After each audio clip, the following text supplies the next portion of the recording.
They have a chance, and they can't get a shot off. You got to love. I'm sorry, I'm going to let you talk. You got to love the block, and then the loose ball. Like the guy can't touch the ball, he knows that, and your other guy comes in. I don't know names. Your other guy comes in there and dives. It's just congratulations, Carlin Hartman, associate head coach, Florida Gators, national champs.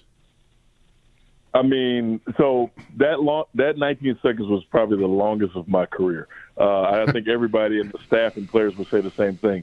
So we did a great job defensively of keeping everybody in front. They were trying to get Cryer a shot, then that didn't work, and then they tried to get Sharp on a down screen, and Walter did an amazing job of closing out, and Sharp kind of panicked. Now, Sharp has a low release when he shoots it, so I think Walter's closeout really startled him, and then once he let the ball go and he left his feet, he couldn't touch it again, or else it would have been a violation.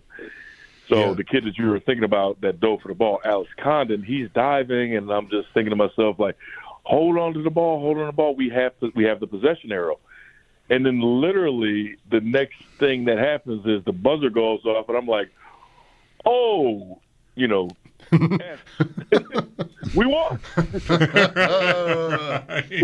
You got to be careful there. The guy diving has to be careful he doesn't get called for a travel, too. Like you want him to dive on the ball, ideally. Say there's 3-4 seconds left. There was less. But he's on the ball and his feet off the ground, maybe. Yeah, 3.5 seconds left. And now if he turns over with possession, that's a travel. But the way he dove for the ball, he was still belly first, and so it wouldn't have been a violation. Okay. But, I mean, it's like euphoric because we really and credit to Houston. Like, they're an amazing program. Kelvin Sampson's all-time great coach. And we were just kind of like playing from behind most of the game. And we only had the lead for, I think it was like a minute and 17 seconds of game time. And we took the lead on a free throw late, and we got another free throw to extend it to 2. And that last free throw that Aberdeen made was huge because now they, were either going to shoot a 3 for the win or they're going to, try to set it into overtime, and they went for the win. Yeah. How many times what was it said in a huddle before that final sequence that you had the possession error? When you mentioned that, does that get repeated 5 times, 20 times? Is it all one person says in a huddle like that, reminding every guy we have the arrow? Yeah, that's a good question, Bulldog. We are constantly reminding our guys in time and score situations at the end of games how many timeouts we have, what possession arrow, whom to possibly foul. So we're repeating these things over and over and over again, and it actually happened on Saturday night against Auburn where we had a possession arrow, and we just told our guys, just do a great job of, trying to get the ball, whether it be a loose ball or a rebound. Worst case scenario, you have the possession arrow, we'll get the ball back, or you'll have a timeout. So it's just constantly being repeated over and over again. And, we have a good group, a veteran group, and our guys did an unbelievable job, especially the last 10 minutes of that game, of essentially shutting Houston down. They had 4 turnovers, if I'm not mistaken, in the last 3 minutes of the game, and they didn't get a shot off their last 3 possessions. So good. You won like 4 games in the tournament this way, from behind. Like, such a great sign of a team. Carlin, when I was coming up, learning stuff about doing this job, interviews and that, asking somebody how does it feel was always like frowned upon. Like, you wouldn't want to ask that question. You'd want to ask a better question than how does it feel.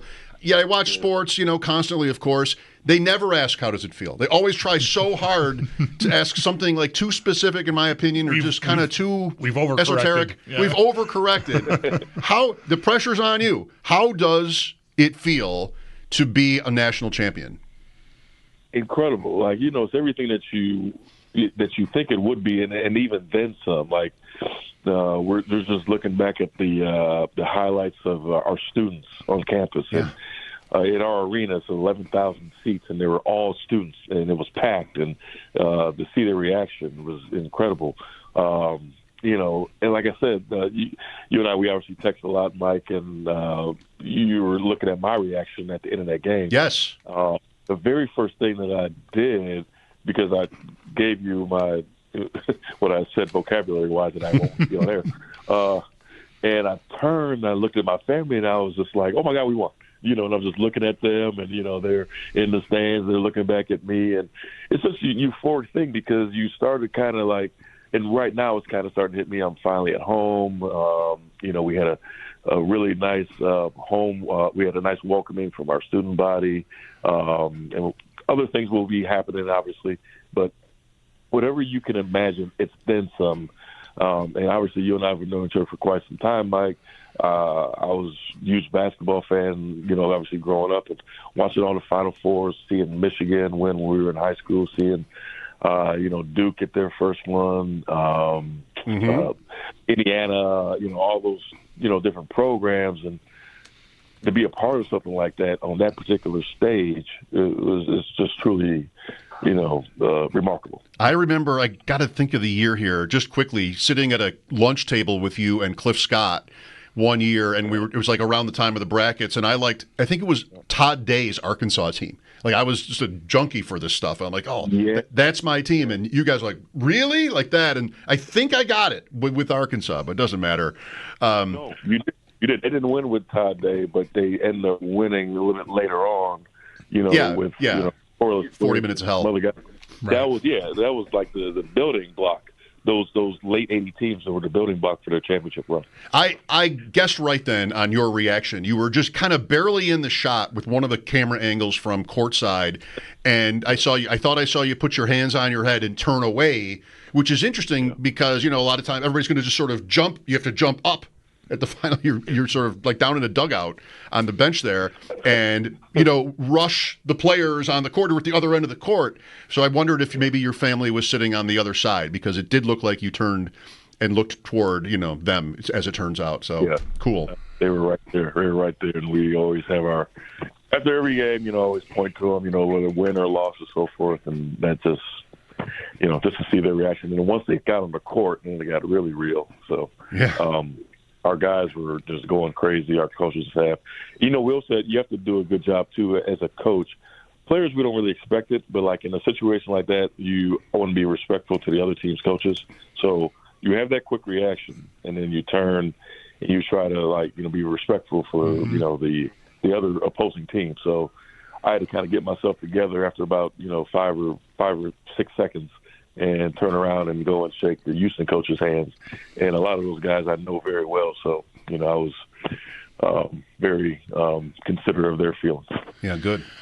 I'm curious about Saturday night. I know it must feel like it was a month ago now with what last night and probably today has been like. But I'm curious what Saturday night after you win your game, coming back like you did, is that, and forgive me, I was not sitting in front of a TV all night, so if it was obvious that you guys were in the stands watching the game, then forgive me, but is that like, okay, let's go watch Duke now and Houston, see what we're dealing with, or is it more like, let's get back to the hotel and get some rest and have meetings or whatever? Like, what is Saturday night like after you beat Auburn?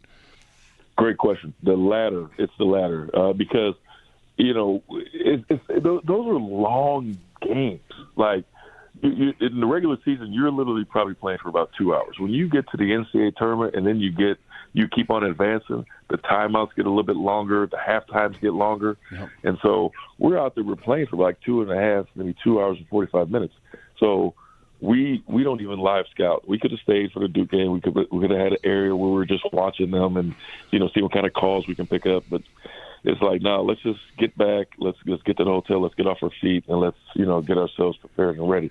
And again, the further you advance and the more media attention you get. So they open up the locker room, for media for our players and coaches, and then Coach Golden and our players, they'll go and do their press conferences, and then national media comes in and they're talking to all of us and so forth. So we are literally probably after a game, like let's say Saturday night, we're in there for like an extra hour to an hour and a half. And if we played, I think it was like 5:50 Central Time. We got done about 8:20. We still probably didn't get back to the hotel until around 11 p.m. Yeah. And by that point, we're watching the last 5 minutes of the Duke-Houston game. So it's just a lot of different obligations and everything. Nobody's going to sit there and complain about it, especially when you're in our position. We're all blessed to do it, but it's a lot. It can be very taxing. And so, Bulldog, honestly, we leave. we'll end up watching the game, rewatching it as a staff, and just trying to prepare our guys for a one-day prep. I've got two more quick questions. Today, the heroes welcome. So tomorrow, you're on the recruiting trail, right? That's what you do tomorrow. You sort of get on an early flight to Little Rock or someplace and start talking about get to work on next year.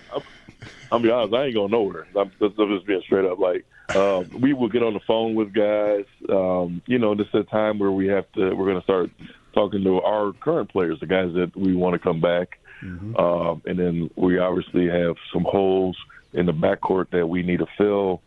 We'll end up doing that, through the portal with maybe one other older guy. But we got some guys in the house that are going to be playing a lot bigger roles next year, and we got 2 high school guys coming in. So we're not in as dire straits as other programs. We should be, again, really good next year, but we will be, going out and looking for a couple of really high-end guards. I know when I'm playing video games, as soon as I win the championship, I'm right to next year. I know in my case, I get right after it. In Dynasty mode.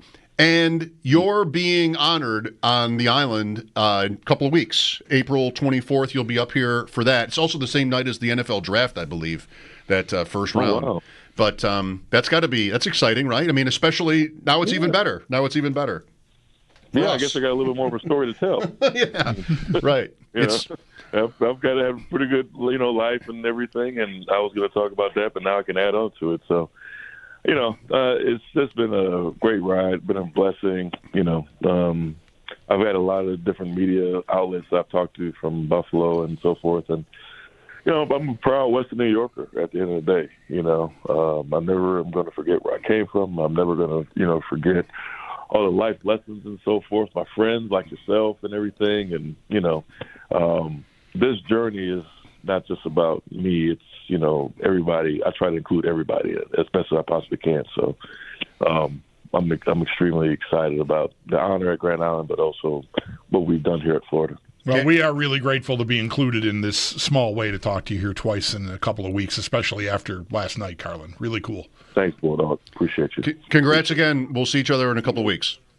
Look forward to it, Mike. Thank you. Carlin Hartman, associate head coach at Florida.